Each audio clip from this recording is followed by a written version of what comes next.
Bismillahirrahmanirrahim. Assalamualaikum warahmatullahi wabarakatuh.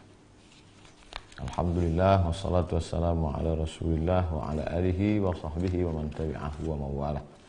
Jamaah yang dimuliakan Allah Subhanahu wa taala. Malam ini kita masih diberikan Allah umur panjang, kesehatan. Kemarin kita sudah membaca buku tentang keutamaan malam nisfu Sya'ban. Malam ini kita menjawab pertanyaan-pertanyaan dari beberapa jamaah yang belum sempat terjawab dalam beberapa pertemuan yang lalu. Pertanyaan pertama tentang sikap terhadap wabah penyakit bil khusus yang sedang terjadi, corona sekarang.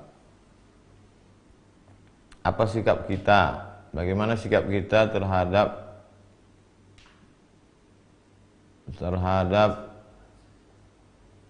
beberapa daerah yang mengosongkan masjid, tidak melaksanakan sholat Jumat dan sholat berjamaah? Apakah sebaiknya kita sholat ke masjid atau di rumah pada saat bencana, pada saat wabah?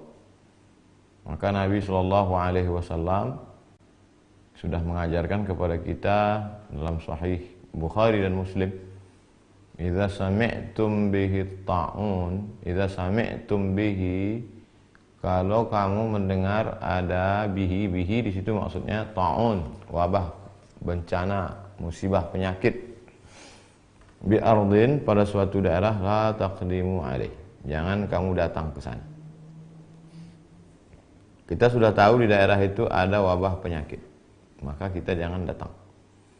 Wa idza waqa'a bi ardin wa antum biha, kalau kamu berada di suatu tempat dan di situ ada wabah penyakit, fala takhruju firaran minhu, maka jangan keluar dari daerah itu. Ini kan yang dilakukan oleh beberapa negara sekarang. Italia misalnya, kita sudah tahu di sana ada wabah terbesar nomor 2 setelah Cina, maka kita jangan ke sana, jangan liburan ke sana. Ini dikasih cuti malah pergi liburan ke Eropa. Dan kalau kita udah sempat ke sana, maka jangan pulang ke Indonesia. Alhamdulillah sekarang sudah ada karantina 14 hari untuk sterilisasi. Kalau sudah bersih, dia steril, tidak ada membawa virus, baru dia boleh lagi berinteraksi sosial dengan masyarakat. Lalu ada sebagian orang mengatakan, untuk apa kita takut bencana? Kita kan takutnya kepada Allah Subhanahu wa taala. Loh, ini kan yang mengajarkan Nabi Muhammad sallallahu alaihi wasallam. Kata Nabi, firra minal majzum, firra, larilah engkau minal majzum. Kalau ada orang yang terkena penyakit menular, di sini dalam konteks ini Nabi menyebutkan penyakit kusta. Firra minal, larilah engkau dari orang yang kena penyakit kusta, firaraka minal asad, seperti engkau lari dari singa. Jadi kita lari dari suatu daerah kawasan yang banyak virus itu bukan kita lari dari takdir. Bahkan pada masa Sayyidina Umar bin Khattab ada suatu lembah, di situ banyak wabah, hama, virus. Kemudian kata Umar bin Khattab, mari kita pindah ke tempat yang tidak ada manusia di situ, yang bersih, steril. Loh, kalau begitu kita lari dari takdir, kita pindah dari takdir yang buruk ke takdir yang baik. Nah, jadi bukan berarti ketika ada orang terkontaminasi bakteri lalu saya tidak takut pada bakteri, hanya takut pada Allah. Itu tidak betul. Kita sudah meninggalkan sunnah Rasulullah SAW. Bagaimana kalau ada orang yang jelas-jelas tertular, kena virus, lalu dia ingin bersalaman dengan kita? Zaman Nabi pernah itu. Ada orang yang sudah terkena penyakit kusta menular. Kata Nabi, inna qad bay'anaka farji'. Kami sudah membaiat engkau. Sudah berbaiat. Farji'. Mestinya berbaiat itu salaman. Tapi kata Nabi karena dia kena penyakit menular, inna qad bay'anaka. Sudah, farji, pulanglah. Tidak perlu bersalaman. Jadi yang kita lakukan hari ini, tidak berinteraksi sosial dengan orang yang dikhawatirkan menularkan virus, tidak bersalaman, bukan meninggalkan sunnah, justru sedang melaksanakan sunnah. Apakah wabah ini hanya baru sekarang terjadi?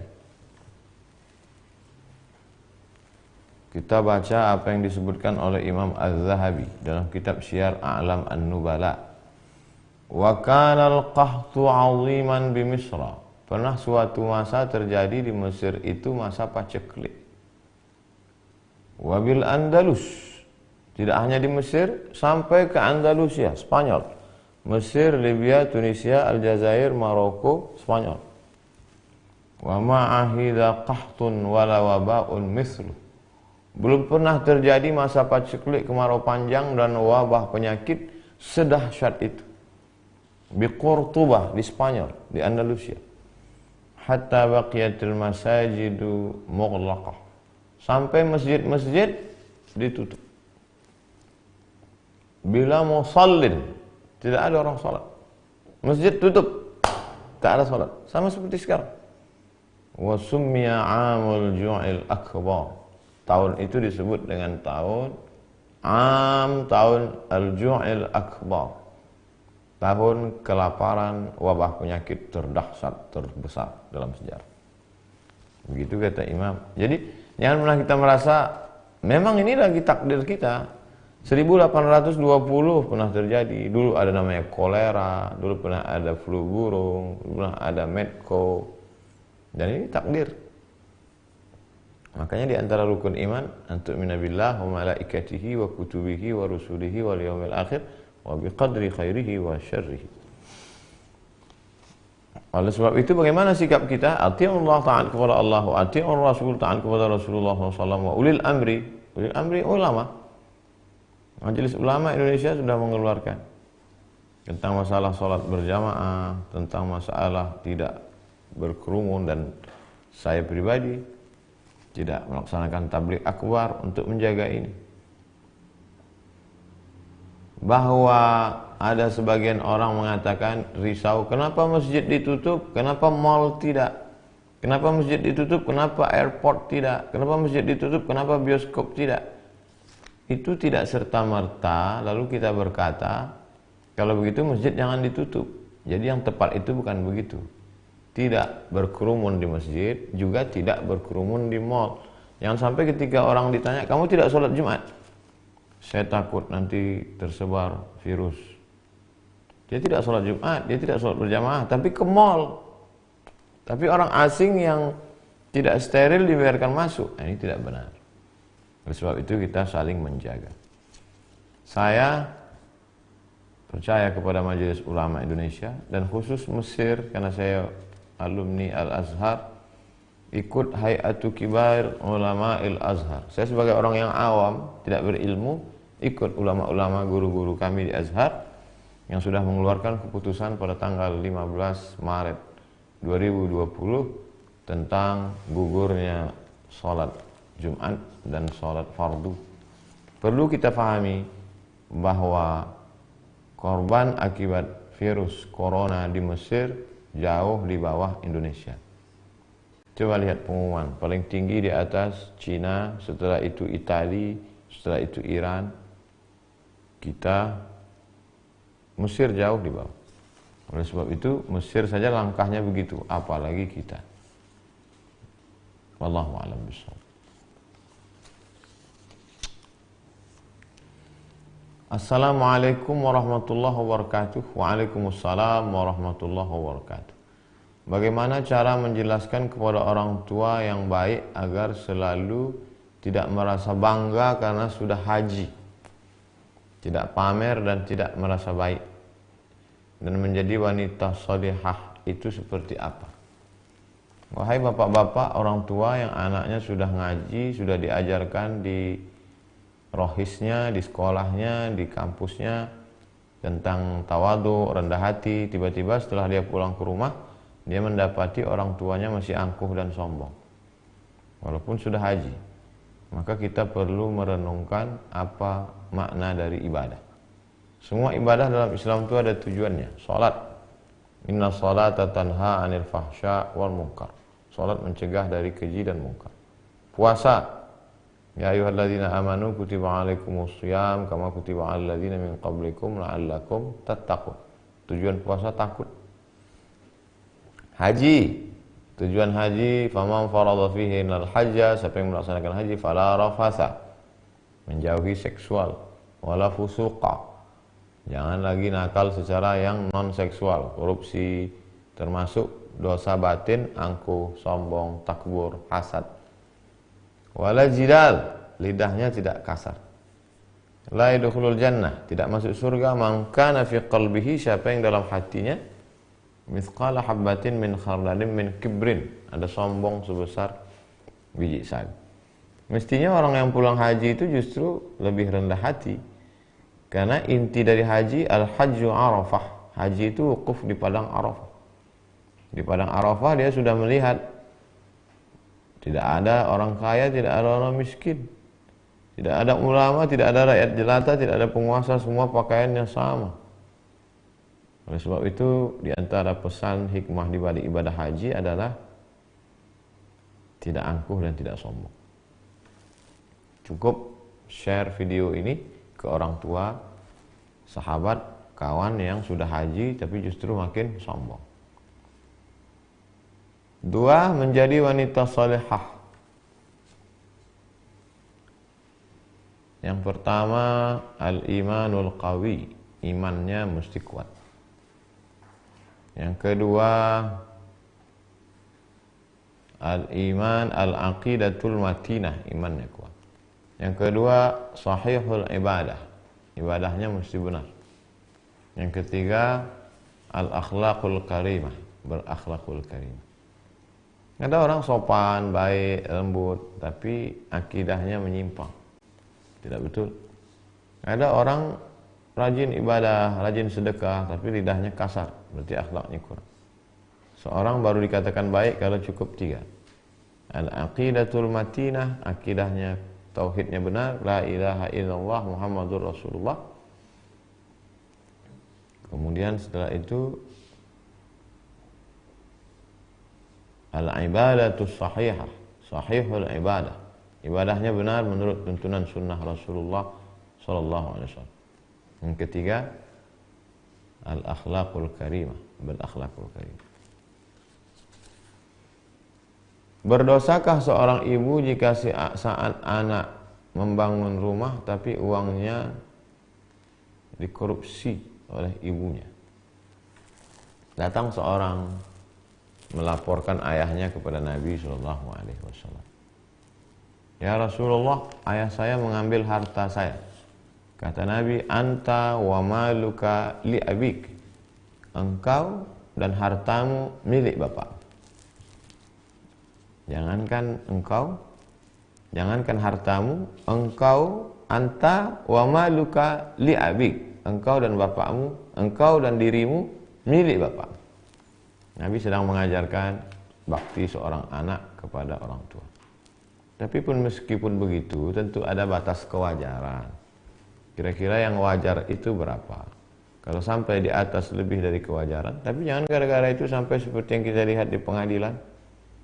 Seorang anak menuntut ibu hanya karena sebatang kayu yang dipotong. Oleh sebab itu tidak benar. Jadi dalam hal ini mesti dilihat batas kewajaran. Ibu mengambil uang untuk keperluan dia sehari-hari. Kira-kira batas yang normal, yang wajar itu berapa untuk kebutuhan seorang ibu? Makannya, pakaiannya, dia ambil, baik. Tapi lebih daripada itu, maka mesti diberitahu. Bukan anak yang beritahu, tapi ada orang lain yang ucapannya didengar oleh si ibu. Wallahu a'lam bishawab.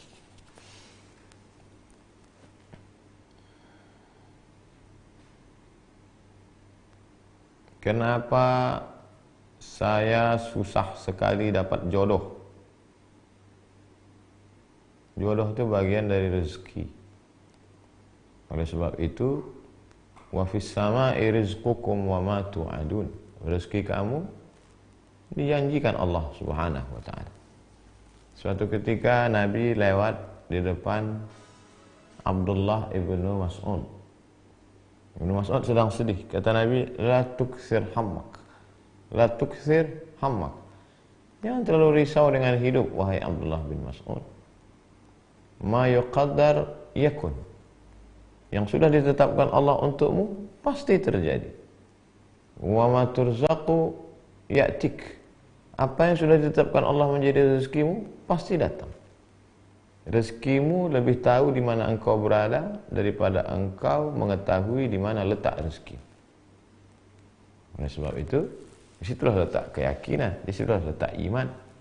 Alimtu anna rizqi la ya'khudhuhu ghairi fatuma'anna qalbi. Aku tahu bahwa rezekiku tidak akan mungkin diambil orang lain. Fatuma'anna qalbi, hatiku menjadi tenang. Begitu kata Imam Al-Hasan Al-Basri. Tapi tetap ada ikhtiar dan usaha. Idza sa'alta fas'alillah. Jangan pernah bergantung kepada manusia. Kalau minta sesuatu, mintalah kepada Allah. Idza sa'alta, minta fas'alillah. Wa idza sta'anta, minta tolonglah kepada Allah Subhanahu wa taala. Wallahu a'lam bishawab. Assalamualaikum warahmatullahi wabarakatuh. Bolehkah menggugat cerai suami dengan alasan suami kikir, bakhil, pelit terhadap istri dan anak-anaknya? Seorang suami laki-laki punya 5 kewajiban.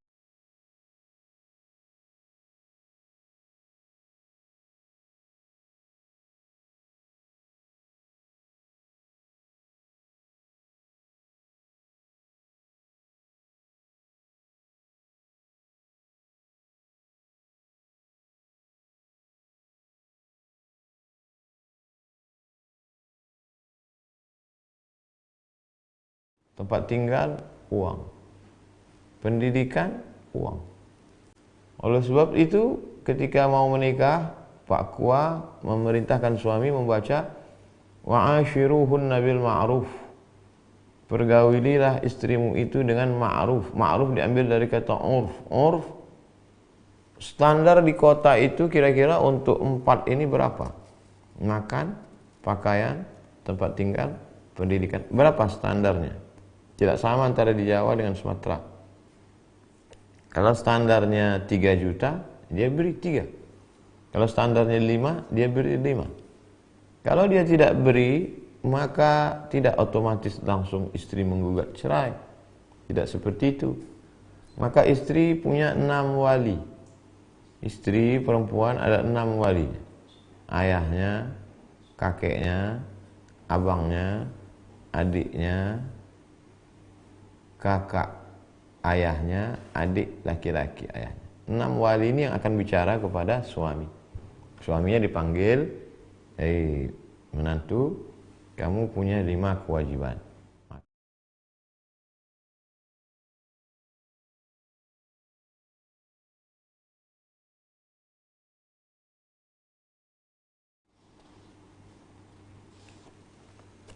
Assalamualaikum warahmatullahi wabarakatuh.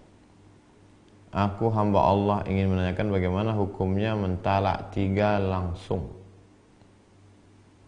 Talak 3 bisa jatuh menjadi 3 dalam 2 cara. Pertama, diucapkan satu majelis. Aku talak engkau, aku talak engkau, aku talak engkau. Jatuh talak 3. Atau langsung sekali. Aku jatuhkan kepada engkau talak 3. Jatuh talak 3. Atau disebutkan talak lebih dari 3. Aku jatuhkan kepada engkau talak sebanyak bintang di langit.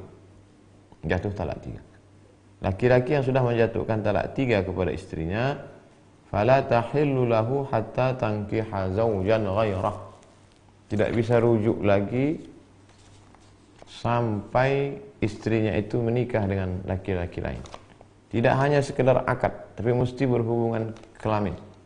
Hatta tadzuqa usailataha wa tadzuqi usailatahu, sampai berhubungan kelamin. Itu makanya laki-laki sebelum menikah dia mesti mengerti apa itu talak, apa itu talak 3, apa itu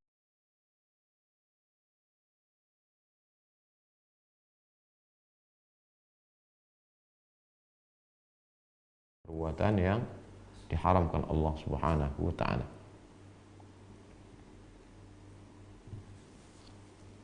Wallahu a'lam bishawab. Assalamualaikum warahmatullahi wabarakatuh. Waalaikumsalam warahmatullahi wabarakatuh. Bagaimana menjaga keluarga di tengah era globalisasi? Langkah hijab antara laki-laki dan perempuan.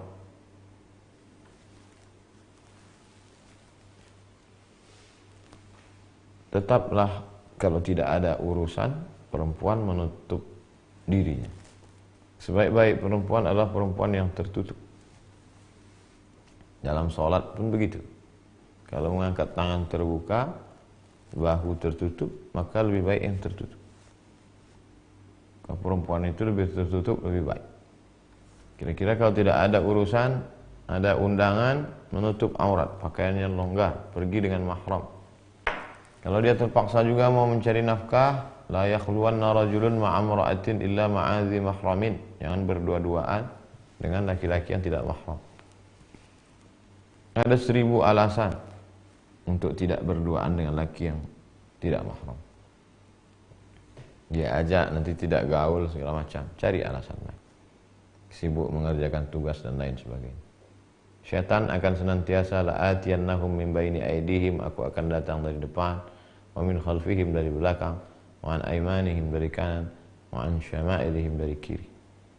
Oleh sebab itu kita juga mesti waspada, selalu antisipasi. Wallahu a'lam bishawab.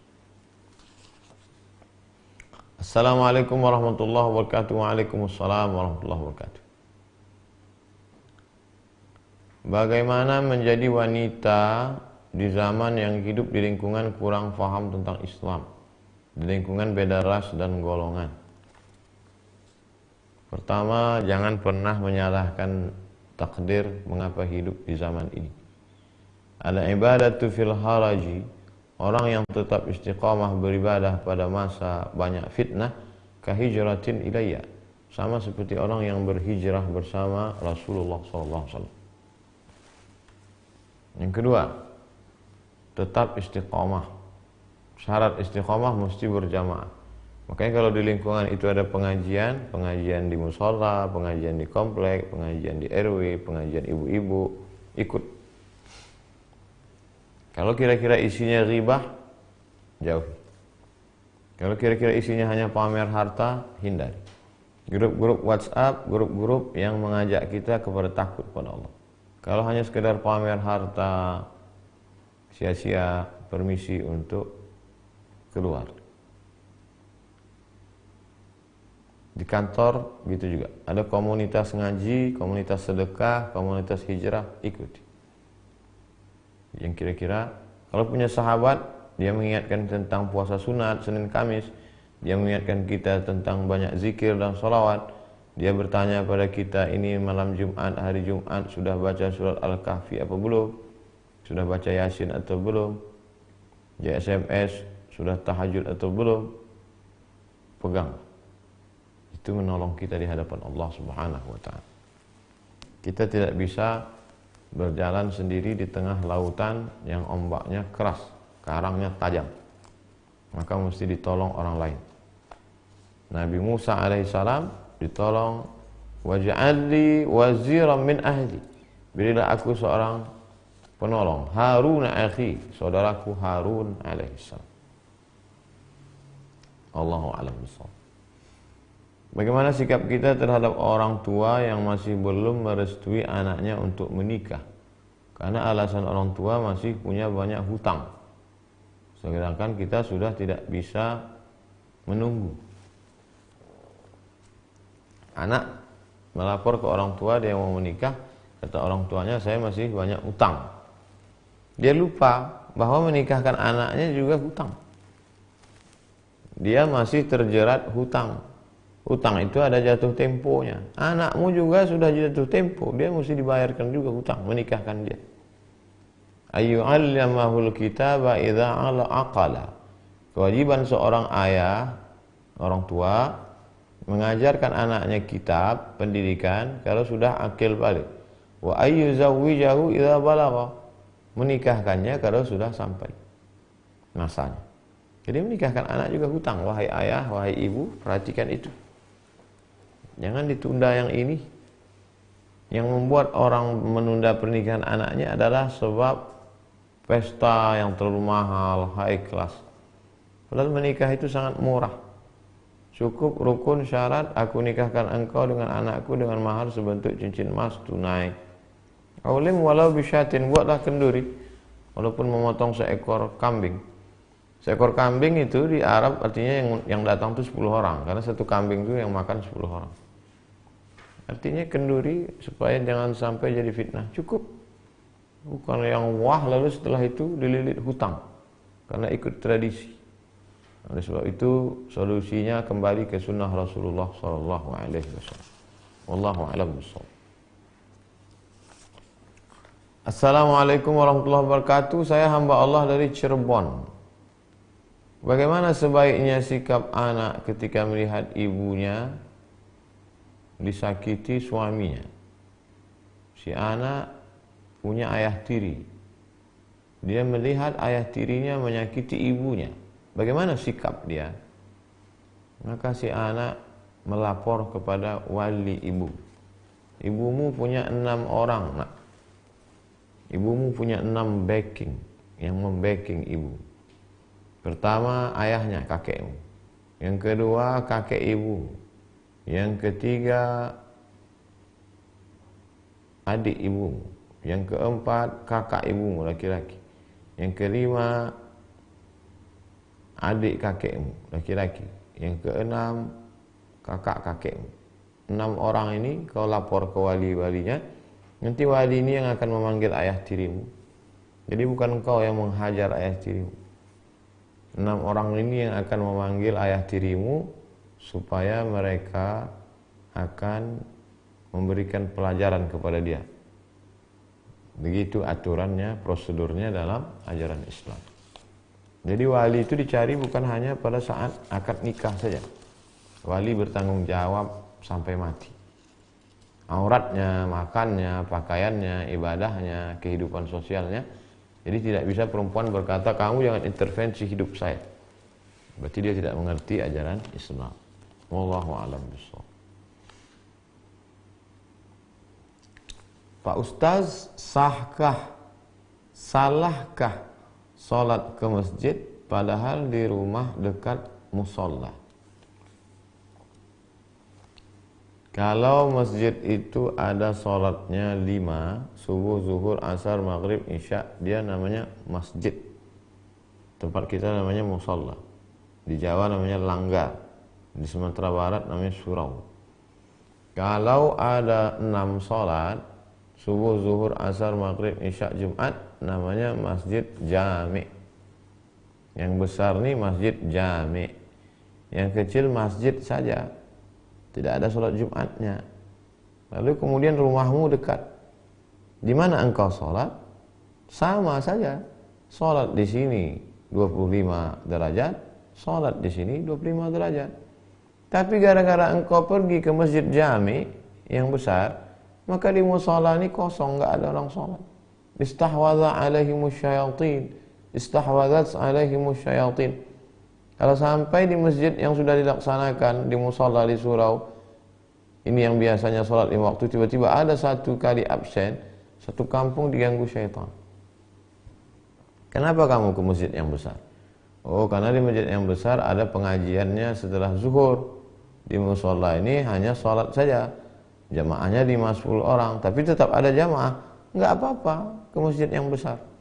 Tapi kalau gara-gara ke masjid yang besar, masjid yang kecil, musola, surau ini tidak ada orang sholat berjamaah, istahwadat alaihimus syayatin. Perhatikan. Wallahu a'lam bishawab.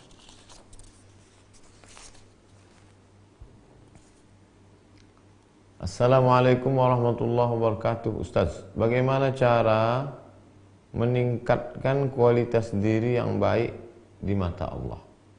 Pertama, muhasabah diri, introspeksi. Hasibu anfusakum qabla an tuhasabu.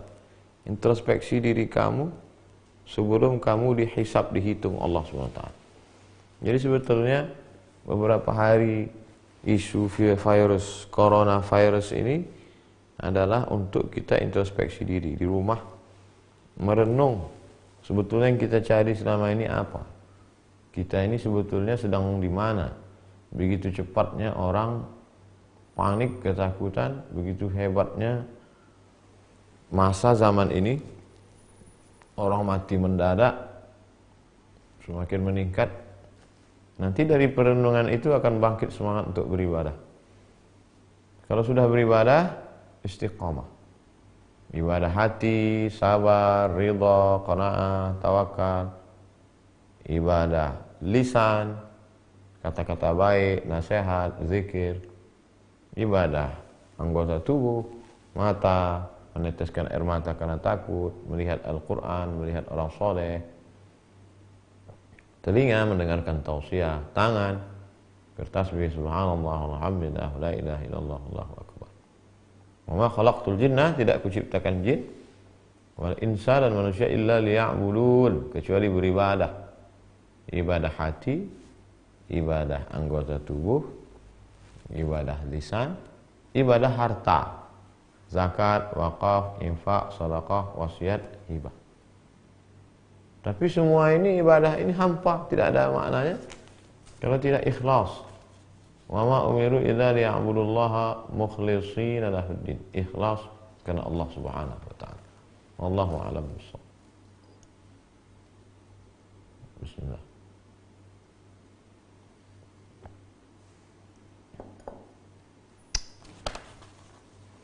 Ada seorang ustaz mengatakan bahwa hukum rokok itu mubah. Dasar kaedahnya al-aslu fil asya al-ibahah. Hukum asal segala sesuatu itu mubah, boleh. Hatta yadullu dalil ala tahrim. Sampai ada dalil yang mengharamkannya. Sehingga hukumnya bisa jadi haram, bisa jadi wajib, bisa jadi sunnat, bisa jadi makruh. Apakah kaidah di atas bisa dijadikan dalil bahwa rokok itu mubah? Setahu saya yang mengatakan hukumnya hanya dua saja. Mufti Syekh Dr. Nasr Farid Wasil, Mufti Mesir, mengatakan haram karena mudaratnya. Mufti Syekh Ali Jum'ah Mesir juga setelah Syekh Nasr Farid Wasil mengatakan haram. Sedangkan yang mengatakan makruh, Majelis Ulama Indonesia mengatakan hukumnya makruh. Hanya dua saja, makruh dengan haram. Tak ada yang mengatakan mubah. Wallahu a'lam bishawab. Assalamualaikum warahmatullahi wabarakatuh. Waalaikumsalam warahmatullahi wabarakatuh. Semoga Ustaz dalam lindungan Allah SWT. Amin ya rabbal alamin. Bagaimana cara menasihati ibu yang belum memakai jilbab? Anaknya sudah ngaji, anaknya sudah hijrah, ibunya belum berhijab. Dulu yang dikhawatirkan kenakalan remaja, remaja tidak berhijab. Dunia sudah terbalik, anaknya berhijab, ibunya belum berhijab. Wahai ibu-ibu, mestinya ibu yang memberikan contoh yang baik pada anak-anaknya. Karena ibu akan dituntut di hadapan Allah Subhanahu wa taala. Dosa ibu yang pertama, tidak mendidik anak. Saya sudah serahkan dia ke pesantren. Bukan itu pendidikan. Pendidikan dari ibunya. Dari cara memakai pakaiannya. Ibu yang membuka rambutnya, maka dia sudah mendidik pendidikan yang tidak baik kepada anak cucunya. Yang kedua, ya ayuhan nabi, katakanlah wahai Muhammad sallallahu alaihi wasallam, qul li azwajika, katakan kepada istrimu, wa banatika, kepada anak perempuanmu, wa nisa'il mu'minin, kepada perempuan yang beriman, yudnina, hendaklah mereka memanjangkan, alaihinna min jalabibihinna, panjangkanlah kerudung kainnya dan menutup kepala dari ujung kepala atas sampai ke ujung kaki, tutup yang kelihatan. Innal mar'ata, sesungguhnya perempuan, idza balaghatil mahid, kalau sudah sampai usia menstruasi, la yasluh laha an yura minha, tidak boleh nampak illa hadza, kedua wajah, wa hadza, dan telapak tangan. Sudah dijelaskan hukumnya. Maka kalau dia tidak juga berhijab, Kita tinggal mendoakan saja kepada Allah, Allahumma hdi qaumana fa innahum la ya'lamun. Berikanlah hidayah. Mudah-mudahan ibu-ibu yang belum berhijab diberikan Allah terbuka pintu hatinya. Musibah corona yang menimpa ini mengingatkan betapa umur manusia sudah berapa orang dunia ini mati tiba-tiba. Apa yang akan dibawa menghadap Allah? Mana itu yang cantik, yang mempertontonkan rambutnya, auratnya, semua mati menghadap Allah. Wallahu a'lam bishawab. Bagaimana hukumnya seorang istri sudah meminta izin kepada suami untuk pergi ke kajian, tapi suaminya selalu melarang dengan alasan yang tidak masuk di akal, dan suaminya pun selama ini tidak melaksanakan sholat, padahal sering diingatkan. Ar-rijalu qawwamuna 'alan nisa. Laki-laki menjadi pemimpin bagi perempuan. Mestinya yang mengajak sholat istri suami. Mestinya yang mendidik istri suami. Mestinya yang ngajak ke masjid untuk pengajian suami. Sekarang terbalik, suaminya tidak sholat, suaminya tidak pengajian, suaminya tidak ke masjid. Ada sebab itu maka satu dari kewajibannya hilang. Suami mesti memberi makan, suami mesti memberi pakaian, suami wajib memberikan tempat tinggal, suami wajib memberikan pendidikan. Tidak sanggup mendidik, bawa ke masjid. Tidak sanggup pergi ke masjid, suruh ke masjid. Sekarang dia pula yang menghalang ke masjid. La ta'ata li makhluqin fi ma'siyatil khaliq. Tidak ada ketaatan kepada makhluk kalau itu menyebabkan maksiat kepada Allah. Kalau taat kepada makhluk ini menyebabkan maksiat kepada Allah Subhanahu wa taala. Apalagi dia tak salat. Antarakas salata muta'ammidan faqad kafara jihara. Siapa yang meninggalkan salat secara sengaja, tidak ada uzur, maka kafirlah dia secara nyata. Oleh sebab itu suami ini mesti dinasihati oleh wali ibu. Istri punya 6 orang wali. Ayahnya, kakeknya, abangnya, adiknya, abang ayahnya, adik ayahnya. 6 orang ini memanggil suami ibu yang tak sholat, yang tak ke masjid, yang tak mengizinkan pengajian ini supaya disadarkan dia. Mudah-mudahan diberikan Allah hidayah. Wallahu a'lam bishawab. Assalamualaikum warahmatullahi wabarakatuh. Waalaikumsalam. Semoga Tuan Guru selalu dalam lindungan Allah. Amin ya Allah. Mohon izin bertanya, apa hukumnya orang tua yang memalsukan akte kelahiran anaknya dan kakak keluarga? Di sana ditulis bahwa anaknya adalah anak kandungnya. Yang pertama, dia sudah merusak nasab. Yang punya anak angkat, anak adopsi, nanti sampai usianya sampaikan kepada dia bahwa engkau bukan anakku supaya nasabnya tak rusak. Ud'uhum li'abaihim, buatlah nasab anak-anak itu mengikut ayah kandungnya. Jangan pakai nasab anak angkat. Nabi Muhammad SAW saja pun ditegur Allah. Nabi Muhammad punya anak angkat namanya Zaid. Dipanggil orang Zaid bin Muhammad, Zaid bin Muhammad, Zaid bin Muhammad. Turun ayat. Maka ana Muhammadun aba ahadin min rijalikum. Muhammad itu bukan bapak kamu, walakin Rasulullah. Dia Rasul utusan Allah wa khataman nabiyyin. Dia penutup para nabi. Nabi SAW pun diingatkan, apalagi kita. Kenapa kita lancang berani menisbatkan anak angkat kepada kita? Yang kedua, menipu. Kalau dia PNS berarti ada tunjangan anak, padahal itu bukan anak dia. Haram dimakan. Sudah berapa lama itu dimakan? Menjadi darah daging. Ayyuma lahmin, setiap daging di badan, nabata min haramin, kalau dia tumbuh dari yang haram, fannaru aulabih, tempatnya api neraka. Rajulun ash'as aghbar, ada orang yang rambutnya kusut, berdebu. Yamuddu yadayhi ila sama, tangannya diangkat ke langit, berdoa, ya Rabb, ya Rabb. Doanya tak dikabulkan Allah gara-gara mat'amhu haram, karena makanannya haram. Dan yang paling mengerikan, tidak diakui sebagai umat Nabi Muhammad SAW. Man ghasyana falaysa minna. Siapa yang menipu kami, maka bukan umat kami, bukan golongan kami, kata Nabi. Wallahu a'lam bishawab.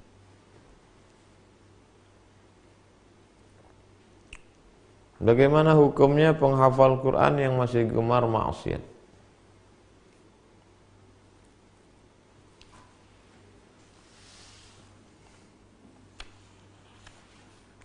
Syakautu ila waqi'in su'a hifzi.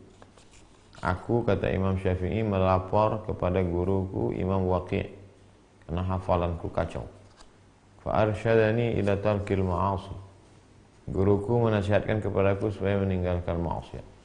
Li'anna al-ilma nurun, karena ilmu itu cahaya. Wa nurullah la yuhda lil 'asi. Cahaya tak akan diberikan kepada orang yang melakukan perbuatan maksiat. Man salatuhu lam tanhahu 'anil fahsya' wal munkar. Siapa yang salatnya tidak mencegah dirinya dari perbuatan keji dan munkar, falam yazdad illa bu'adan. Dia makin jauh dari Allah Subhanahu wa taala. Wahai para penghafal Quran, di dalam kepalamu Quran, dalam hatimu Quran, maka jangan sampai terjerumus dalam perbuatan yang melarang, melanggar isi Al-Quran. Wallahu a'lam bishawab. Assalamualaikum Ustaz. Waalaikumsalam warahmatullahi wabarakatuh. Apabila dalam majelis taklim satu di antaranya saling menjelekkan, berprasangka, apa yang harus dilakukan? Ya ayyuhalladzina amanu, wahai jamaah majelis taklim, ijtanibu katsiran minadh-dhann, jauhilah prasangka. Inna ba'dadh-dhanni ismun, karena sebagian prasangka itu adalah dosa. Tujuan dari mengaji supaya menanamkan rasa takut dalam hati. Tujuan ngaji supaya membersihkan lidah. Tujuan ngaji membersihkan akal. Kalau semakin ngaji akalnya makin kotor, lidahnya makin kotor, hatinya makin kotor, nggak usah ngaji. Karena kalau pezina dia tahu dia salah. Kalau peminum khamar dia tahu dia salah. Kalau pemakai sabu dia tahu dia salah. Tapi orang yang ngaji tetap buat salah, khawatir dia merasa salah tapi dilegitimasi oleh ngajinya. Na'udzubillah. Wallahu a'lam bishawab. Apa malam Lailatul Qadar hanya untuk orang yang i'tikaf saja? Bagaimana dengan orang yang malam Lailatul Qadar tidur? Apakah dia dapat Lailatul Qadar? Coba tengok hadisnya. Taharru Lailatul Qadri fil ashril awakhir min Ramadan. Carilah Lailatul Qadar di 10 terakhir. Seandainya tidak dicari, pasti Nabi mengatakan tidurlah. Tapi mengatakan Nabi cari. Kalau di 10 hari terakhir Nabi aiqadha ahlahu, dibangunkannya Aisyah. Aisyah bangun. Wa shadda mi'zarahu, ikat pinggangnya dikuatkan. Makna menguatkan ikat pinggang menurut sebagian ulama hadis, dia tidak berhubungan lagi. Karena malam 10 terakhir itu sibuk dengan ibadah. Jadi tidurnya hanya sedikit saja. Iktikaf itu tidak tidur, tidurnya sedikit saja. Baca Quran, berzikir, salat sunat, muhasabah. Jangan sampai malam-malam Ramadan itu kosong, hampa, tak ada kegiatan.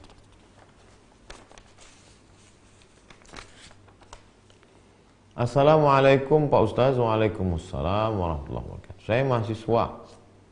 Bagaimana cara solusi untuk tidak malas mengerjakan skripsi? Mohon berikan motivasi kepada saya. Mahasiswa masih dapat kiriman dari orang tua. Ada nilainya bagus, nggak bagus, kiriman tetap lancar. Skripsinya siap, nggak siap, tetap lancar. Coba telepon orang tuanya, suruh kalau tidak selesai skripsi bulan ini, jangan lagi ada kirim duit belanja lagi. Insya Allah selesai itu dalam bulan. Pak, saya sedang nulis skripsi, kata Ustaz Somad, kalau tidak selesai ini skripsi bulan ini, jangan kirim lagi. Manusia ini manja. Sudah manja, terlena. Kalau sudah terlena, lupa. Sudah lupa, lalai, habis, terjerumus. Na'udzubillah. Wallahu a'lam bishawab. Assalamualaikum. Waalaikumsalam warahmatullahi wabarakatuh. Ustadz, semoga dirahmati Allah. Amin. Ya Rabbal Alamin. Bagaimana menghadapi anak remaja zaman sekarang yang fokus hanya main HP? Orang tua dikesampingkan. Saya single parent. Tidak bisa melarang karena itu HP dari uang dia sendiri. Berarti ibu dengan anaknya sudah seperti orang barat. Orang barat itu di pintu anaknya tulis, kalau mau masuk izin dulu. Excuse me.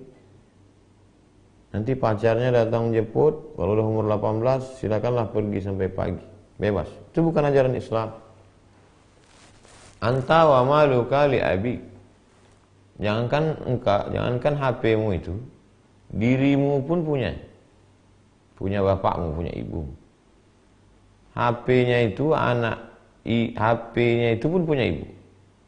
Harta anak ibu itu punya ibu. Ibu bertanggung jawab di hadapan Allah Subhanahu wa taala. Suami ibu sudah meninggal. Walinya, keluarga dari bapaknya itu bertanggung jawab.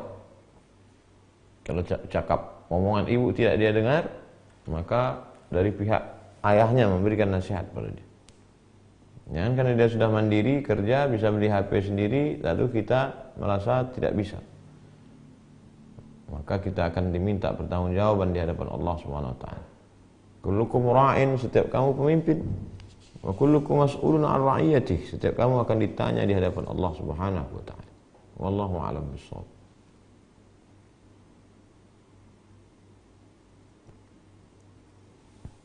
Ustaz, tolong berikan kiat menjadi suami istri yang soleh. Suami yang soleh itu dua sifat. Idza ja'akum man tardawna dinahu. Pertama, din, agamanya baik. Yang kedua, wa khuluqahu, akhlak. Baik agamanya, baik akhlaknya, suami baik. Perempuan yang salihah itu idza ra'aitaha sarratka. Kalau kau lihat, hatimu senang. Kemudian idza amartaha ata'atka. Kalau kau perintahkan, dia patuh dan taat. Idza ghibta anha, kalau engkau pergi, maka dia jaga harta dan anak-anak. 3. Kalau itu ada pada diri dia, salihah. Wallahu a'lam bishawab. Assalamualaikum warahmatullahi wabarakatuh. Kalau kredit rumah melalui bank konvensional, masuknya riba atau tidak? Kalau sudah terlanjur bagaimana?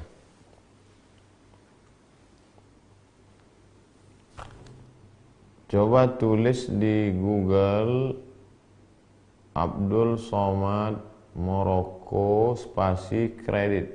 Baca pelan-pelan. ABDULSOMADMOROCCO spasi kredit. Nanti dapat tulisannya lengkap. Kalau uang dengan uang, riba. Pinjam uang, dibayar uang. Pinjam 1 juta, bayar 1.100.000, riba. Tapi kalau barang, beli panci, dicicil dengan uang, tidak riba. Lengkap fatwanya di situ. Baca baik-baik. Wallahu a'lam bishawab. Assalamualaikum Ustaz. Waalaikumsalam warahmatullahi wabarakatuh. Saya suka sama akhwat, tapi saya tidak mau pacaran. Tapi belum siap menikah. Kalau tidak saya nikahi sekarang, takut nanti dia diambil ikhwan lain. Man istata'a minkumul ba'ah. Kalau kamu sudah sanggup menikah, falyatazawwaj, menikahlah. Fa innahu aghaddu lil basar. Maka itu menjaga pandangan, wa ahsanu lil farj, menjaga kemaluan. Faman lam yastati', kalau kamu belum mampu, fa'alaihi bisawm. Makanya sebelum akad ada namanya khitbah. Khitbah dia diikat dulu. Datang ke walinya, Pak, saya mau nikah dengan anak bapak, tapi saya sekarang belum mampu. Saya takut nanti dia diambil ikhwan yang lain. Jadi saya akan datang menikahi dia kira-kira 6 bulan lagi. Kalau bapaknya setuju, selama 6 bulan itu berusaha. Boleh jadi di saat ini itulah perempuan yang paling cantik di matamu. Tapi 6 bulan akan datang boleh jadi ada yang lebih cantik lagi. Oleh sebab itu, hidup ini ada masalah yang kita tahu solusinya, ada masalah yang kita tidak tahu solusinya. Kalau kita tahu solusinya, kita pikirkan sekali, setelah itu serahkan pada Allah. Yang tak tahu solusinya, tak usah dipikirkan karena kita tak tahu solusinya. Jadi kalau terlalu banyak berfikir, itu hanya menyiksa diri. Kita hanya disuruh berusaha, berikhtiar, setelah itu tawakal Allah. Ikuti tuntunan syariat Islam. Wallahu a'lam bishawab. Bismillahirrahmanirrahim. Assalamualaikum warahmatullahi wabarakatuh. Barakallahu fik wa fikumul barakah. Barakallahu fik, dia mendoakan saya, semoga engkau diberkahi Allah. Jawabannya, wa barakallahu fikum wa fikumul barakah. Kamu pun juga mendapat berkah yang sama. Bagaimana sikap kita terhadap orang yang menyuruh kita pindah dari saf awal? Kita datang ke masjid, duduk di saf awal. Karena saf awal untuk orang penting. Apakah kita tetap di saf awal atau pindah ke belakang? Bukankah orang yang lebih datang duduk di depan? Syukran, afwan, jazakallahu khairan. Kalau dikatakan syukran, jawabannya afwan. Kalau dia katakan jazakallahu khairan katsira, semoga Allah memberikan balasan yang banyak, jawabannya wa iyyaka wa iyyakum, you too, kamu juga. Assalamualaikum warahmatullahi wabarakatuh. Waalaikumsalam warahmatullahi wabarakatuh. Masuk ke masjid, duduk saf pertama. Diusir sama petugas, mundur ke belakang. Sini ada pejabat-pejabat. Maka dalam Islam, siapa yang datang duluan, dia saf pertama. Saya di Malaysia berapa kali tausiah, ada masjid besi di Putrajaya.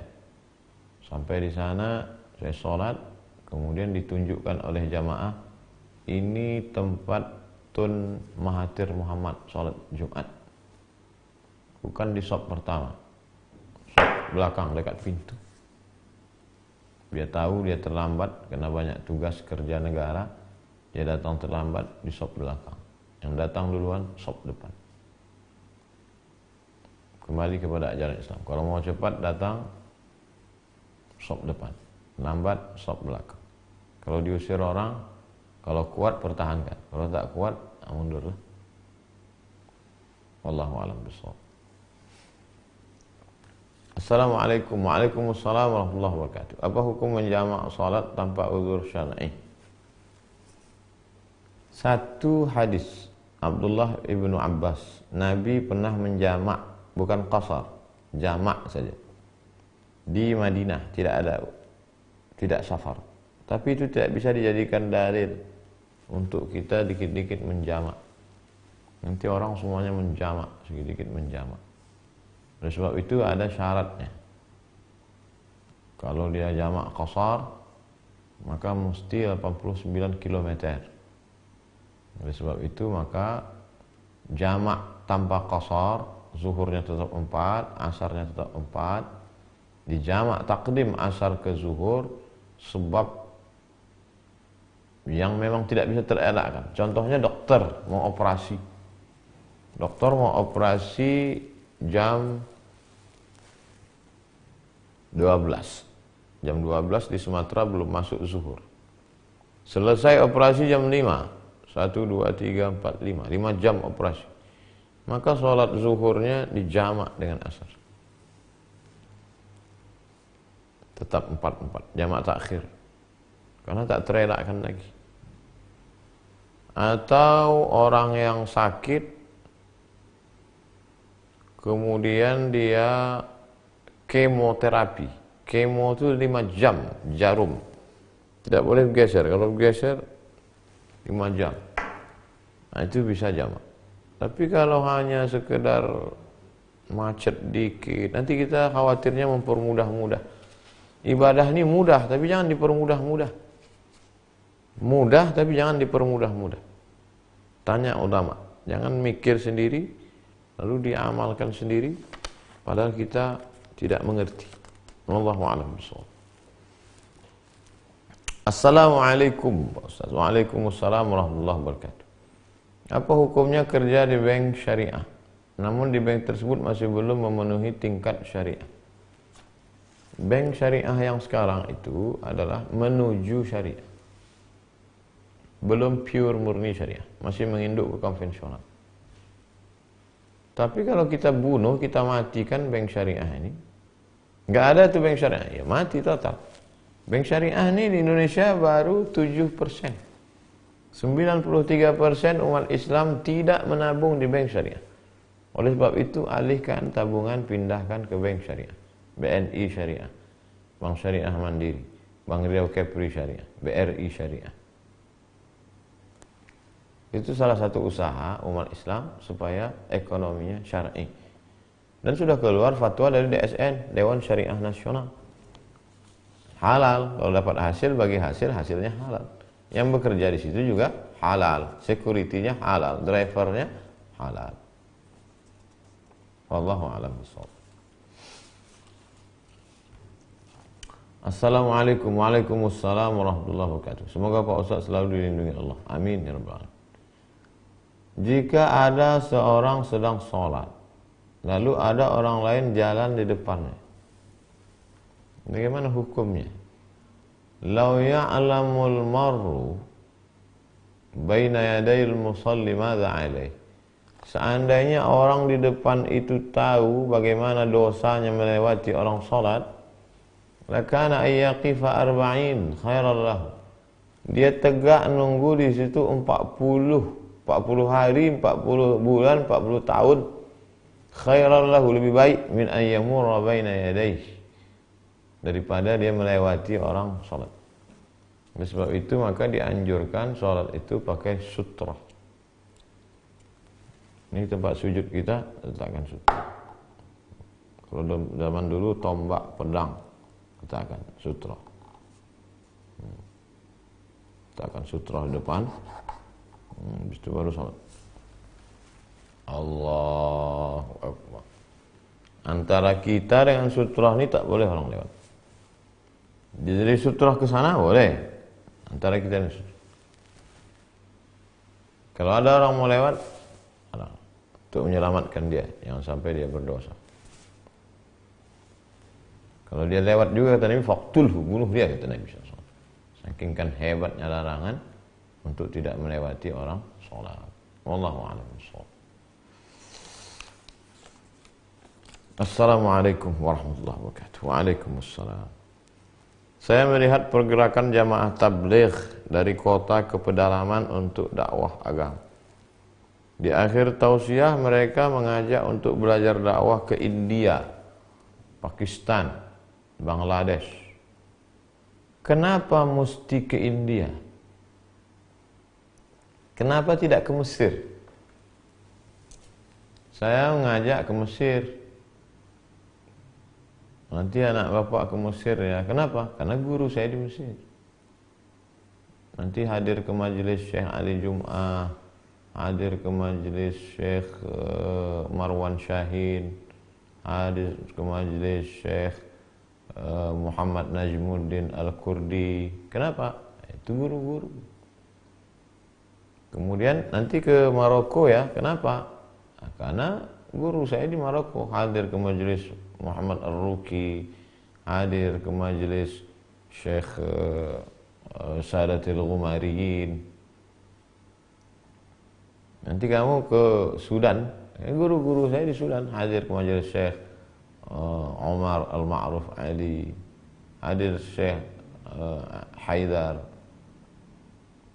Jadi sahabat-sahabat kita dari jamaah tabligh ini sanad keilmuannya ke Maulana Zakaria Kandahlawi, Maulana Sa'ad, Maulana Ilyas. Di mana itu? India. Apakah India itu pusat ilmu? Saya disidang oleh 3 profesor.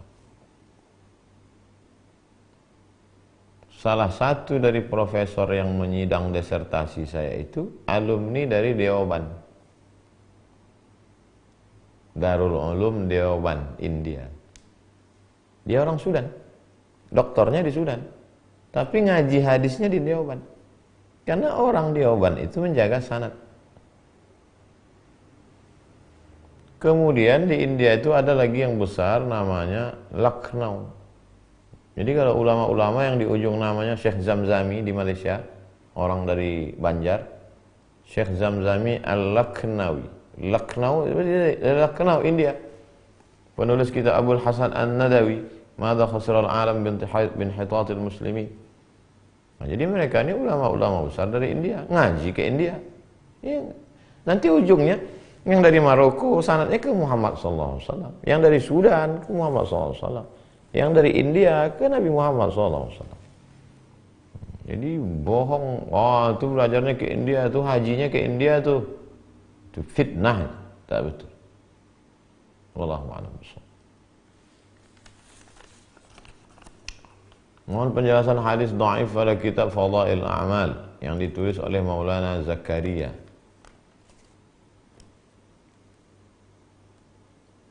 Ittafaqal ulama 'ala al-'amal bil hadis dhaif. Sepakat ulama, bahkan kata Imam An-Nawawi, ajma'al ulama, ijma' ulama boleh beramal dengan hadis dhaif. Yang mengatakan ijma' ini siapa? Imam Nawawi, Imam Mulla Ali Al-Qari, Imam Ibnu Hajar Al-Haythami. 3 imam mengatakan ijma' beramal dengan hadis dhaif. Syaratnya kata Imam Jalaluddin Abdul Rahman As-Suyuti harus ada 5. Tidak dalam masalah menetapkan hukum halal haram, tidak dalam masalah akidah tauhid, tidak ada periwayatnya yang kadzab pendusta, masih bernaung di bawah hadis sahih, dan untuk fadail a'mal. Kitab At-Targhib wa Tarhib punya Imam Al-Munziri, banyak hadis dhaif. Ini kitab Fadail A'mal ini jangan pakai, karena di dalamnya ada hadis dhaif. Orang yang berkata demikian berarti dia sama dengan mengatakan jangan pakai Sunan Abi Daud, karena dalam Sunan Abi Daud ada hadis dhaif. Jangan pakai Sunan Tirmidzi, karena dalam Sunan Tirmidzi ada hadis dhaif. Jangan pakai Sunan Nasai, karena dalam Sunan Nasai ada hadis dhaif. Jangan pakai Sunan Ibnu Majah, karena dalam Sunan Ibnu Majah ada hadis dhaif. Jangan pakai Musnad Ahmad bin Hanbal, karena dalam Musnad Ahmad bin Hanbal ada hadis dhaif. Bahkan Imam Bukhari pun ada muat hadis dhaif. Di dalam kitab Adabul Mufrad, Adabul Mufrad ada hadis dhaif. Yang lebih hebat lagi dari Imam Bukhari, Imam Ahmad bin Hanbal, ada hadis dhaif. Yang lebih hebat lagi Imam Malik bin Anas, kitab Muwatta, ternyata di dalam Muwatta itu pun ada hadis dhaif. Itu menunjukkan mereka dalam hal hadis dhaif untuk fadail amal ini agak longgar dia. Kata Imam Malik, in kana fil ahkami tashaddadna. Kalau dalam masalah hukum kami syadid, kami ketat. Tapi kalau dalam masalah fadail a'mal, dalam masalah sirah, dalam masalah hikayat, kami agak longgar selama tidak palsu. Kalau palsu tak boleh. Wallahu a'lam bishawab. Tetap baca kitab Fadail A'mal. Assalamualaikum. Waalaikumsalam warahmatullahi wabarakatuh. Kami sayang pada ulama dan siap bela ulama. Apakah bekal kami untuk menjaga ulama supaya kami kuat dan supaya kami kuat? Pertama, bekalnya sudah ada cinta. Dia mau berjihad, berjuang itu karena ada cinta. Almar'u ma'aman ahab, orang akan bersama dengan siapa yang dia cintai. Melihat orang yang dia cintai tersakiti, dia ikut merasa tersakiti. Itu modal pertama. Tapi tak cukup hanya itu. Yang kedua, mesti ada ilmu. Orang kalau punya cinta, nggak punya ilmu, cintanya buta. Maka dia mesti berilmu. Ngaji. Setelah ngaji, amal. Karena orang kalau sudah banyak ilmu, nggak ngaji, hatinya keras. Makanya lembutkan hati dengan banyak beramal, berzikir, bersedekah. Tapi kalau sudah berzikir, bersedekah, muncul sombong. Untuk menghilangkan sombong itu, maka berjamaah. Berjamaah. Jalan, tengok fakir miskin, tengok orang susah. Setelah itu istiqamah. Lakukan yang 5 ini, insya Allah kita bisa membela para ulama. Wallahu a'lam.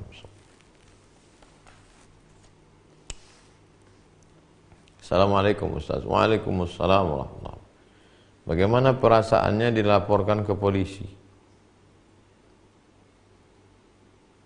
Saya pribadi tidak takut, tapi saya merasa cemas terhadap tindakan jamaah.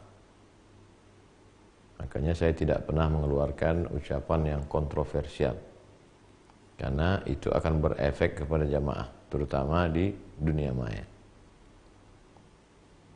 Kalau ada sesuatu, saya klarifikasi supaya jamaah bisa men-share. Jamaah hanya sekali share, klarifikasi, sudah. Jangan terlalu panjang menghabiskan waktu. Apakah Ustaz lapor balik? Saya hanya pernah melaporkan orang 1 kali. Setelah itu saya tidak lapor lagi. Karena orang yang dilaporkan, beberapa yang ditangkap itu tidak segarang kelihatannya. Kalau sudah ditangkap, menangis, matre 6.000. Yang pernah saya lapor balik, saya datang ke kejaksaan 2 kali, dia tak datang.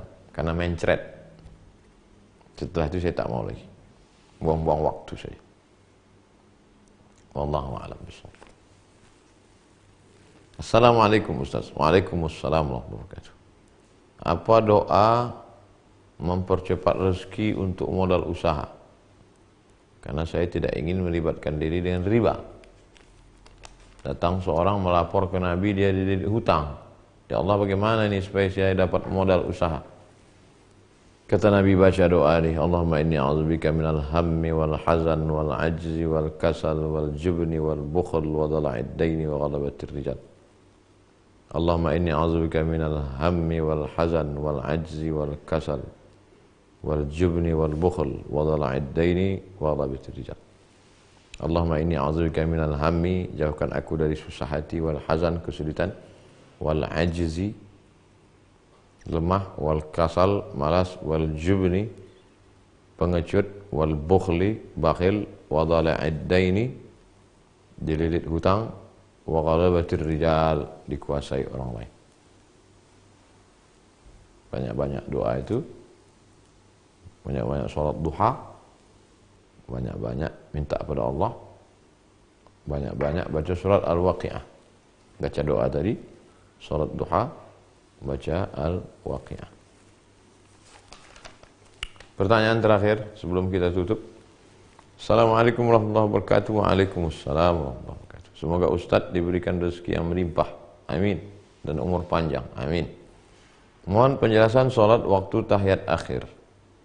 Sahkah sholat saya apabila kaki saya tidak dilipat sesuai yang dikerjakan Rasulullah? Tasyahud akhir, duduknya tasyahud, bacaannya at-tahiyatul mubarakatus salawatut thayyibatullah. Duduknya dengan cara iftirash.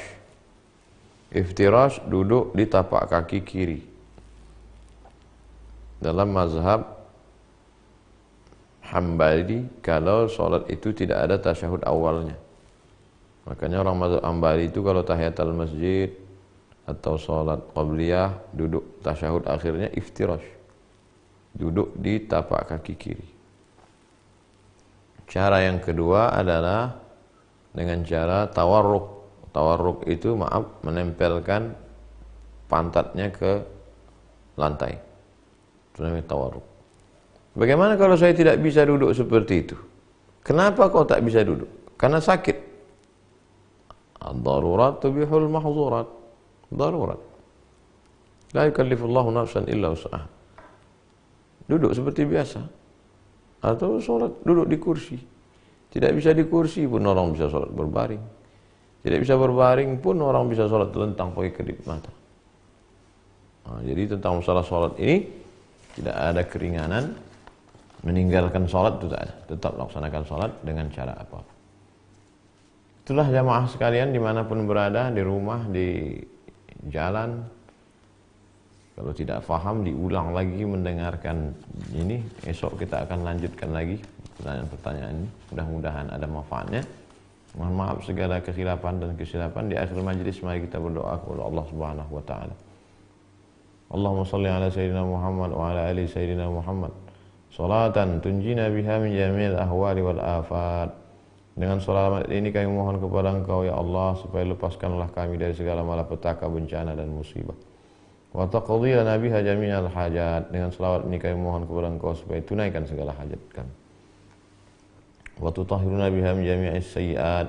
Dengan selawat ini lepaskan kami dari segala kesusahan dan kesulitan, dosa, silap dan salah.